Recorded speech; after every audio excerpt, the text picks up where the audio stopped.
Hey, second graders. So today we're going to be starting a project and we're going to be learning about something called architecture. I know that is a very big word, but we're going to learn what that is now, okay? So architecture is the design of buildings and houses. So art is design, right? Architecture is the science of the design of structures or buildings such as houses, places of worship, office buildings, skyscrapers, any building or structure has to do with architecture, or an architect designed it. Architecture is also the profession of an architect. A person must study at a college or university to become an architect. Architecture can be about small designs, such as a garage, or large designs, such as a whole city. Here are some examples of different architecture. There's some buildings, there's a house, there's like the Greek structure that's in Athens. There's like a bridge down here. Not sure what that is called exactly. But these are all examples of architecture. Where did it start? In the past, people built huts and wood houses to protect themselves from the weather. For safety, they were often close together, and great civilizations like the ancient Egyptians built large temples and structures like the Great Pyramids. So basically, architecture started a really, really, really long time ago. So what it means is that somebody had to design these things. So the Egyptians, they designed the pyramids and they had it built, or they built it in a way that would make it stay up and stand tall and not fall down.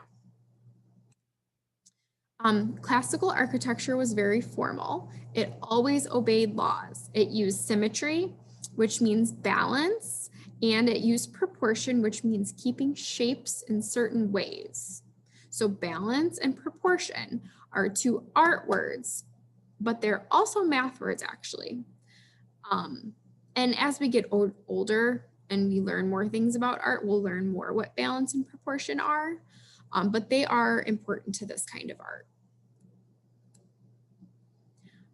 Later, people in Western Europe in the Middle Ages, they made Romanesque architecture in Gothic architecture. So this building that you see on your screen right now is Gothic architecture.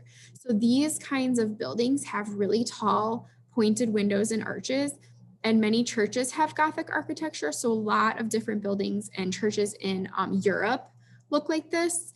And castles were also built at this time. So that's why castles do look like this as well. So those are that's like some fancy architecture.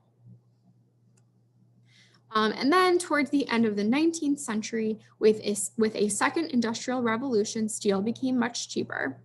And architects began to use different inventions, like different tools and things like that. And that was easier for them to use steel to build buildings. And also concrete to build buildings. So an example with the steel would be the Eiffel Tower in Paris.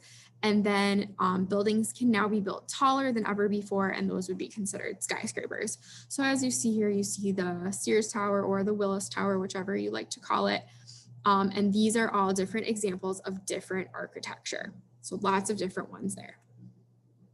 Okay, so that's the end of the architecture about us learning about architecture. So now we're going to actually use what we learned and we're going to create something.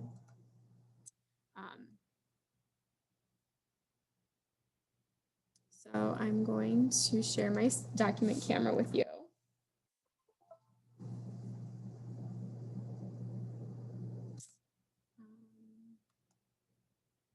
Stop sharing this. Okay. And what you're going to be looking at here is just a sheet real quick of the architectural elements. Okay, so these are just some examples I got out of different architectural elements. So there's windows, there's doors, and then there's some like wall coverings like stone, brick, and then some sort of other wall covering there. And then down here is different examples of different houses or buildings.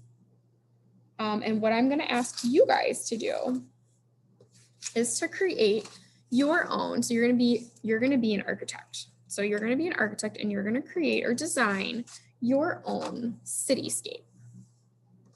Okay. So here's my simple cityscape that I just completed. And what I'm going to ask you guys to do is get a blank piece of paper and a pencil, and you're going to get started. So what I want you to do, and I don't want you to copy mine, I want you to try and be creative and think of your own. But basically, you're going to draw your city across your paper. And you can use tons of different types of architecture that we just learned about in the video, or you could make up your own. You could do skyscrapers, you could do churches, you could do houses, you could do anything. So what I would ask you to do is just draw your entire city, your buildings all the way across, in whichever style you would want. So what's easiest for me to do is to draw these all first. Very, very simple. So I'm going to try to make each one of them have like a different roof because I don't know, I just want to do that. So I'm going to just start off by drawing them all like pretty simple, and then I could go back and add in some of those details. So here's some more of my architectural elements. Lots of windows, lots of doors. Or again, you could totally make up your own.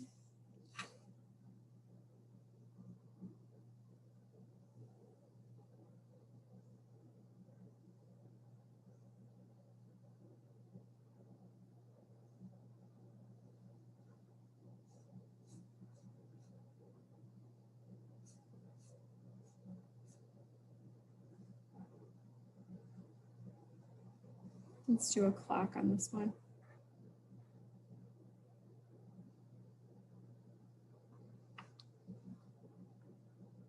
So then I would keep going. I would keep adding in more details and designing my cityscape. Okay. Once you are done, you may color in with either crayons or markers or both. So on my example, I actually use both. I outlined some of my buildings with marker, and then I colored in with crayon, and I have not finished my background yet. You may do your background as well if you get to it. But I would love to see when you guys are complete, if you would want to post it on Seesaw. I hope you guys had fun, and I will see you guys next time. Bye.